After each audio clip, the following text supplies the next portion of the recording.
In today's video, I'm going to teach you how to customize your profile on Gumroad, a quick and straightforward task that can help you personalize your presence on the platform.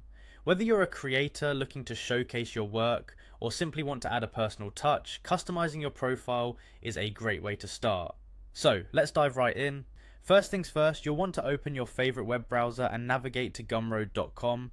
Once you're there, look to the upper right corner where you'll see the login button. Go ahead and click on this to proceed. For those of you who haven't logged in before, don't worry, it's a simple process. If you're accustomed to using Google for your login credentials, you'll be pleased to know that Gumroad allows you to sign in with your Google account. Just click on Google and select the account you wish to use, and just like that, you'll be into your Gumroad dashboard. Once you're in, the next step is to head over to your settings. On your dashboard screen, find the settings option and give it a click. This is where the magic happens, where you'll be able to make all the changes to your profile. Now within the settings, you'll find several tabs at your disposal. For today's task, we'll be heading directly to profile. Clicking on the profile tab will open up the area where you can make all the customizations.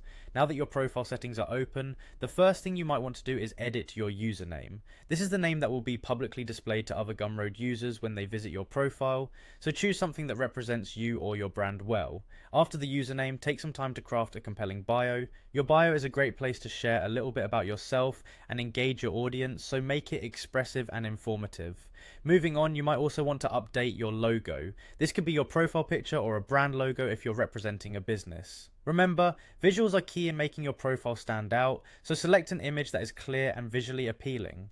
Once you're satisfied with all your changes, the final step is to save them. Look for the Update Settings button on the lower part of the page and click it. This ensures that all the tweaks you've made to your profile are saved, and your profile is ready to dazzle any visitor that comes by. And there you have it. You've just customized your Gumroad profile. Customizing your profile is not only about aesthetics, but also about connecting more effectively with your audience and enhancing your brand's identity. Thanks for following along, and I hope your updated profile helps you achieve your goals on Gumroad. Stay creative and see you in the next video.